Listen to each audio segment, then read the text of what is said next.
스가랴 말씀에 스가랴는 여호와께서 기억하신다. 그래서 오늘 이렇게 봤을 때 우리가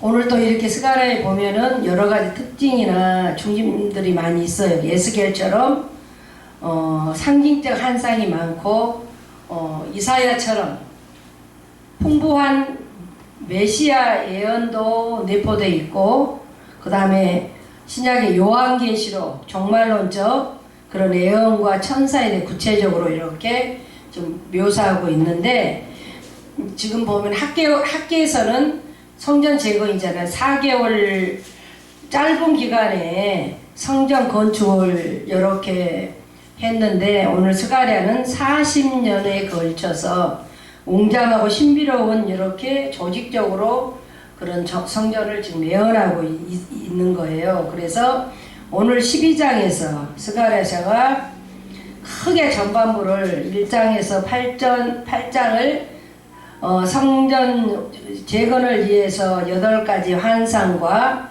후반부 9장에서 14장을 그리스도 초림과 재림 이런 사역에 대해서 예언한 장면들을, 그래서 메시아의 초림과 재림과 연관해서 구원의 사역과 순환의 이런 사건에 대한 이런 메시아 구원 사역을 통해서 하나님 나라가 이렇게 실현되고 예언되고 성취 이런 것을 말하고 지금 있습니다. 그래서 12장에서 지금 14장을 이 본장을 보면 오늘 우리가 12장이잖아요. 이스라엘이 지금 주된 나라도 공격을 받을 것이 최종적으로 승리할 것에 대해서 이렇게 예언한 장면을 볼 수 있어요. 그래서 스가랴는 작은 계시록이다. 스가랴는 작은 계시록. 마지막 때 있을 일들이 작게 차례대로 기록되어 있습니다. 이스라엘 백성들의 재구원사, 말들이 뛸 때, 이런 말들이 이제 뛰는 그런 장면이 이제 이렇게 나올 수가 있어요. 이스라엘 백성이 돌아올 것을 이렇게 지금 나타낸 장면을 볼 수가 있습니다. 그래서 오늘 또 이렇게 보니까 우리는 지금 점점 기도하기가 어려운 시대에 지금 살고 있습니다. 왜 기도가 어려워진 이유는 우선 바쁘기 때문에, 바쁜 세상에 일을 안 하고 기도만 하고 있으면 뭔가 시간 낭비한 것 같아요. 그래서 기도가 어려운 것, 기도하는 것이 또 하나의 이유가 되는 것은 우리가 막 기도하면 뭔가 달라지겠느냐 이런 생각들 때문이에요. 그럼에도 불구하고 믿는 사람이나 안 믿는 사람을 막론하고 사람들이 가장 절실히 느낀 것이 지금 기도입니다. 그래서 오늘 우리가 봤을 때 문제는 어떻게 기도해야 되느냐, 어떻게 기도해야 잘하는 기도이며 어떻게 하면 어떻게 축복을 받는 것이나, 이렇게 오늘 스가랴는 이런 문제에 대해서 우리에게 대답합니다. 12장 10절에 내가 다윗의 집과 예루살렘 거민에게 은총과 간구하는 심령을 부어주리니 그들이 그 찌른 바 그를 바라보고 그를 위하여 애통하기를 독자를 위하여 애통하듯이 하며 그를 위하여 통곡하기를 장자를 위하여 통곡하듯 하리로다. 여기서 보면 그러니까 은총과 간구하는 심령인 게 은혜로 간구하는 심령, 성령이란 말이에요. 그래서 우리가 심령은 성경, 내 마음 안에 이 구절에 가장 중요한 것이 스가랴는 구약의 선지자를 통해서 가장 먼저 성령을 예고한 선지자예요. 가장 먼저 성령을 대해서 얘기한 사람이에요. 그래서 우리는 그러면 성령에 대한 말씀이 자주 나와요. 창세기에도 성령은 천지를 창조하신 창조주입니다. 이렇게 나와요. 하나님의 신이 수면에 운행하시니라. 그래서 사사기, 여호수아 왕정시대는 하나님이 사사나 왕, 제사장을 세우고 그에게 카리스마를 부어서 나라를 이끌어 가도록 했던 때입니다. 그래서 하나님의 신이 기드온에게도 임했고 삼손에게도 임했고 사울에게도 이렇게 임했단 말이에요. 그래서 바벨론 시대에 에레미야, 예스겔 같은 선지자들에게 하나님의 신이 이렇게 부어진 것은 고난의 시대를 잘 이겨내기 위한 능력의 신이었단 말이에요. 그래서 생기야 사방에서 불어와서 죽임당한 자에게 들어가라 이렇게 말씀한 장면도 있단 말이에요. 그러나 오늘 스가랴가 예언한 성령은 앞으로 오실 성령이라면 앞으로 오실, 앞으로 메시아가 오시면 그때 성령이 임할 것이다. 예수님이 오시면 그때 임할 것이다. 그래서 그때 성령이 임할 그때 그 성령을 또 요엘 선지자가 예고하는 거예요. 말하는 거예요. 요엘서 2장 28절에 보면 그 후에 내가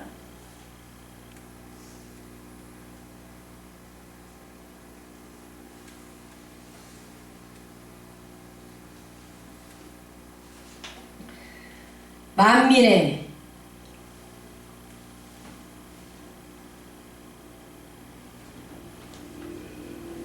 부어주리니 너희 자녀들이 장래일을 말할 것이며 너희 늙은이는 꿈을 꾸며 너희 젊은이는 이상을 볼 것이며, 그렇게 요엘서 2장 28절 이렇게 나와 있어요. 그래서 여기서 요엘이 유명한 예언을 하는 거예요. 그날이 되면 선지자들에게 그날이 되면 메시아가 오실 것이다 이렇게 예언을 한단 말이에요. 저거 들으셔요. 원사님 추우시면. 그래서 내가 모든 사람의 성령을 부어주리라. 그날이 오면 메시아가 오실 것인데 내가 그 모든 사람에게 성령을 부어준다고 말씀하신다면, 그런데 문제는 시기잖아요. 시기. 요엘서는 대략 주전 400년의 선지자로 보고 있습니다. 학자들은 요엘이 주전 4세기에 활동한 것으로 지금 보는데, 그런데 스가랴는 주전 520년에 성전을 재건했어요. 그러니까 스가랴는 요엘보다 적어도 150년 가량 앞선 자예요. 아까 제일 먼저 선지자라고 했잖아요. 그렇게 예언을. 다시 말해서 구약에서 가장 먼저 성령의 강림을 예언한 사람이 스가랴다 이렇게 알고 계시면 될 것 같아요.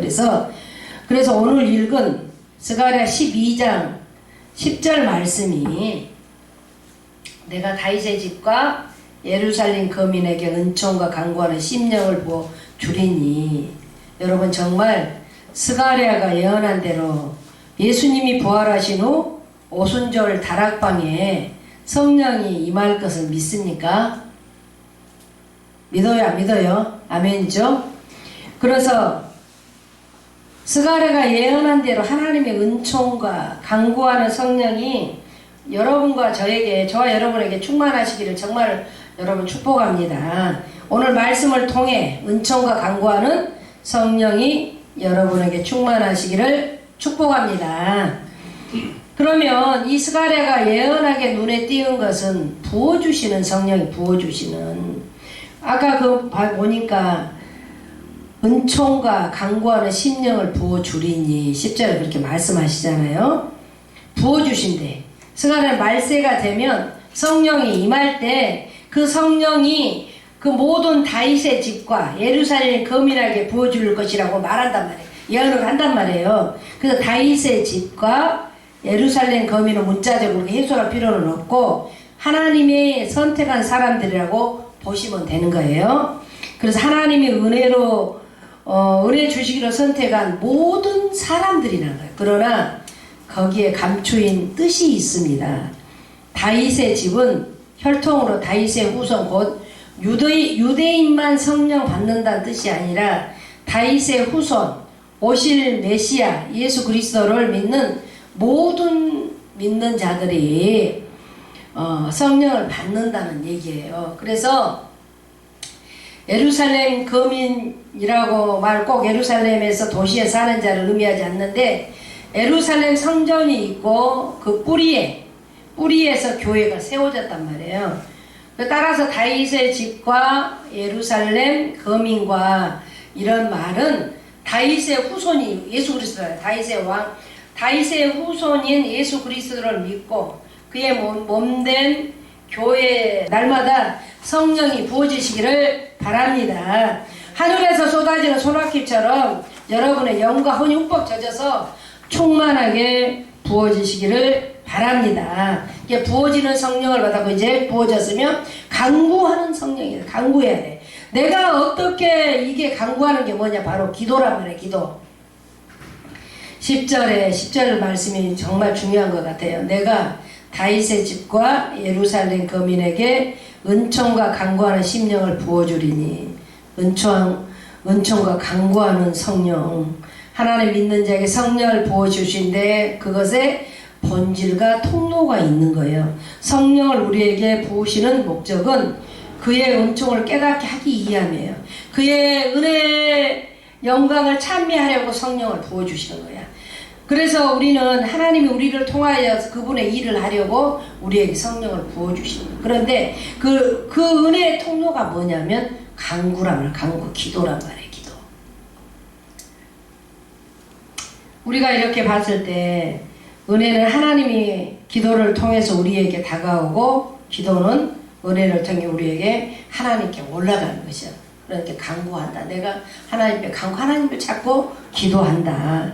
그래서 우리가 로마서 8장 26절에도 이와 같이 성령도 우리의 연약함을 아시나니 우리가 마땅히 빌 바를 알지 못하나 오직 성령이 말할 수 없는 탄식으로 우리를 위하여 친히 강구하시느니라. 이렇게 하신단 말이에요. 이렇게 돕는다. 성령이 우리를 도우시는 영이란 말이에요. 성령이 우리를 해치는 게 아니라 우리를 도우시는. 그런데 무엇을 통해서 나를 돕냐? 기도를 통해서 돕는 거예요. 그래서 우리는 기도가 굉장히 중요한 거예요. 기도는 우리가 거룩해, 성령님이 우리 안에서 계시기 때문에 굉장히 성령님이 나를 거룩하게 만들어주. 기도할 때 기도에 보통 3가지가 있다고 해요. 필요를 위한 기도가 있고 교제를 위하는 기도가 있고 그러면 능력을 위한 기도가 있다. 그래서 먼저 필요를 위한 기도가 있잖아요. 우리가 일상생활에 살면서 우리의 의식주 몸 생계를 위한 이런 기도. 우리가 인간이기 때문에 필요한 것이 많이 있어요. 그래서 우리에게 필요한 것을 구하고 기복적이 아니라 구하지 않는다고 믿음 있는 사람이 아니라는 거예요. 하나님의 자녀는 우리에게 필요한 것을 주시고 우리는 하나님 주셔야 돼. 그래서 신앙이 성장하면 이방인의 기도를 하는 게 아니라 생명적 기도를 하는 거잖아요. 그래서 또 하나의 기도가 교제를 위한 기도가 있는 거예요. 교제. 우리는 기도를 통해 우리 필요를 구하고 그러나 기도가 필요한 수단으로 전략해서는 안 돼. 기도에서 필요한 것은 하나님과 나와 좋은 관계를 맺는 거야. 교제. 성도와 나와 성도끼리 나와 좋은 관계. 교제의 기도를 통해서 우리가 주님 안에 있고 주님이 내 안에 이렇게 있는 영적인 삶이 이루어야 된단 말이야. 주님 따로 놀고 나 따로 놀고 이것은 교제가 아닌 거예요. 하나님 자녀가 그렇게 살면 안 된다는. 그런데 우리가 보면 아까 사도행전 2장 같은 데 봐잖아요. 2장. 그런 능력 있는 기도가 거기서 한 가지를 발견한 거예요. 사도행전 2장에 성령이 임했잖아. 성령이. 베드로가 설교를 시작하는 거 상이 나서 설교가 성령이 없으면 할 수가 없어요. 더구나 그 설교를 듣고 사람들이 막 회개했다나 회개. 회개는 그냥 되어진 것이 아니에요. 성령의 능력이 임해질 때 우리가 그런 회개가 터진단 말이에요. 그래서 교회 안에서 자기 것을 팔아서 가난한 사람에게 나눠줬다. 그 초대교회 때 보니까 구제하고 국률한 마음이 생기고 사랑도 그냥 되는 것이 아니야. 내 것을 버려야 능력을 받아야 가는 거예요. 그래서 3장에 오면 막 전도가 시작돼. 2장에서 성령 임해가지고 정말 우리가 구제하고 뭐 국률하고 사랑한 마음으로 이렇게 3장에 오니까 전도가 시작.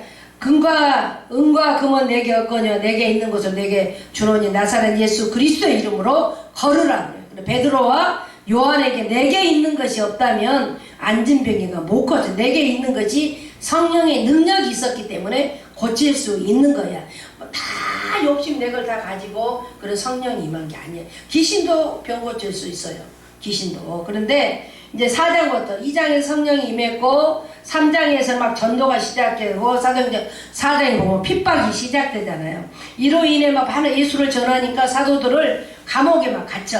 그래서도 그들은 절대 낙심하지 않는 거야. 사도들이 그 이름을 위하여 능력받는 일에 합당한 자로 여기심을 기뻐하면서 공회를 떠나니라. 이렇게 되려면 능력이 필요한 거예요. 결국 그 고난을 이겨낸 사도들이 사방으로 흩어져서 순교했단 말이에요. 그래서 성령 임하면 증인이 되고 순교를 하는 거예요. 그래서 우리가 늘 저는 그렇게 생각합니다. 오랫동안 그 생각했을 때 예수님과 교제가 뭐냐? 우리는 영성생활의 목표라고 생각을 하는 거예요. 그래서 우리가 그러다가 이제 그걸 하다 보면 한 가지 놓친 것들이 많이 있는데 예수님이 가지신 성령의 능력이란 말이에요. 예수님은 하늘과 땅의 권세를 가지신 분이에요. 예수님은 우리가 믿는 예수님은 산자와 죽은 자를 심판하시고 죽음에서 부활하여 지금은 우리 우편 하나님 우편에 앉아 계십니다.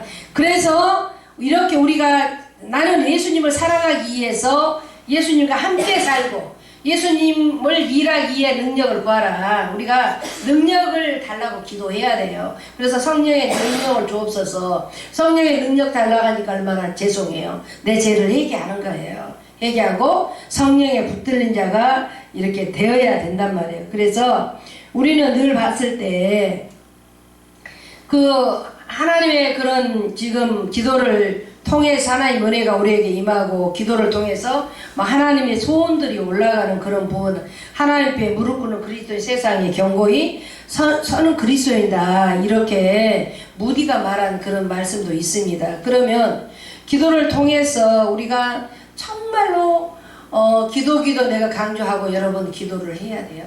우리가 어떤 지금 목회자끼리 얘기하면 2시간 넘은 다음에 좀 영적으로 들어가지 않느냐. 이렇게 우리 2시간 다 이렇게 했다 이렇게 생각한 게 아니라 저도 기도가 굉장히 부족하는데 기도래.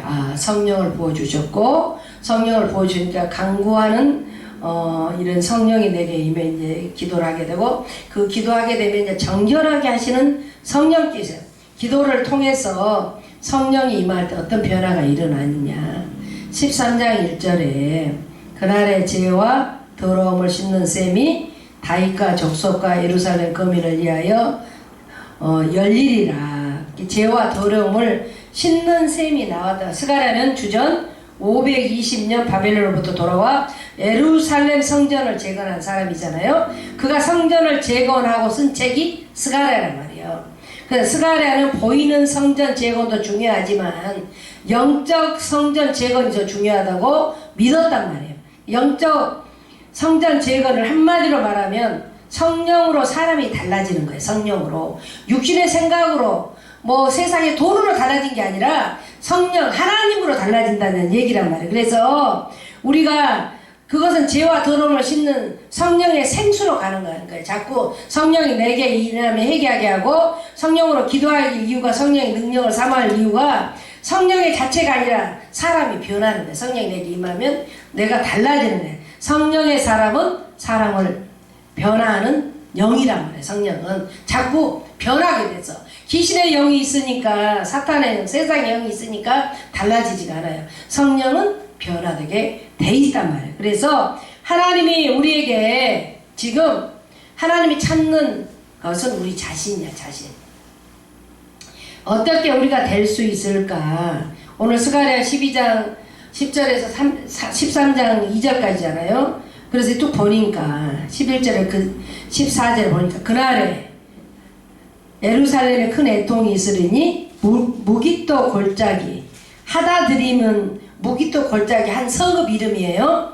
있던 애통과 같을 것이라 온 땅 각 족속이 따로 애통하되 다윗의 족속이 따로 하고 그 아내들이 따로 하며 나단의 족속이 따로 하고 그 아내들이 따로 하며 네이스의 족속이 따로 하고 그 아내들이 따로 하며 시므의 족속이 따로 하고 그 아내들이 따로 하며 모든 남은 족속도 각기 따로 하고 그 아내들이 따로 하리라. 그러니까 여기서 애통이 눈에 나오는 애통. 큰 예루살렘 큰 애통이 있으리니 이랬잖아요. 그래서 우리가 그 애통 어떤 특정한 사람만 하는 것이 아니라 다윗의 자손, 나단의 자손, 그 안에 네이 족속, 시므의 족속, 그 안에 이게 그러면 무엇을 말합니까? 애통에는 예가 없다는 것이 여러분 정말로 희망이 없는 사람이 누군지 아십니까? 그렇게 못해도 교회 오면 그렇게 해야 되는 거야. 베드로가 예수님 얘기했어요. 예수님 십자가 죽고 부활하신 얘기했단 말이에요. 여러분 이 얘기만 들어도 지금 이 땅에 내가 사는 이걸로 끝난 게 아니에요. 여러분 제가 강조하잖아요. 살아있을 때 서로 잘하고 사는 거라고. 죽으면 이미 육체는 땅바닥에 들어가 있는데 뭘 그렇게 중요해요. 영이 하늘나라 가 있는 거예요. 하늘에. 그래서 우리는 절대로 다른 영혼을 불쌍히 여기시고 전도를 많이 해야 돼. 저 사람을 살려야 된단 말이에요. 그러면 그렇게 해서 내 마음이 찔려서 회개하면 베드로가 가로되 너희가 회개하여 각각 예수 그리스도의 이름으로 세례를 받고 제사함을 받으라. 그래야면 성령을 선물로 받으리라 하셨다는 사도행 2장 38절에 우리에게 하나님의 말씀이 임할 때 성령님께서 원하신 첫 번째가 회개야 회개. 여러분 회개하지 않으면 무감각해갖고 이것이 옳은지 저것이 옳은지 이 죄인지 뭔지 하나도 모르는 거예요. 우리가 하나님 말씀 임할 때 성령님이 원하신 회개예요. 그래서 이걸 헬라어 메타노니아라고 하잖아요. 회개는 길을 바꾸는 거예요. 길을 바꾸는 거. 우리는 어떤 길을 지금 가고 있습니까? 자꾸 사도행전 2장 20절에 2절을 말하는데 40절에 또 여러 말로 확증하며 권하여 가로되 너희가 이 폐역한 세대에서 구원을 받으라. 폐역 스콜리오스 이 말은 곧다 봤는데 삐뚤어졌다는 얘기잖아요. 폐역이. 우리는 삐뚤어진 길을 가고 있는 거예요. 삐뚤어진 길을 가고 있는 거예요. 왜 그러냐?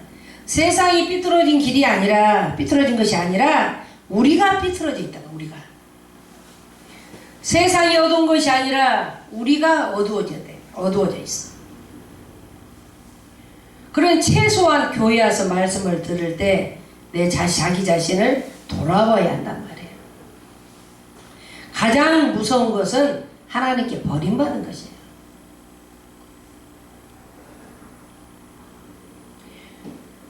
그래서 빌리 그레이엄이 말하잖아요. 내가 가장 두려워하는 것은 하나님께서 그분의 손을 내게서 거두시는 것이다.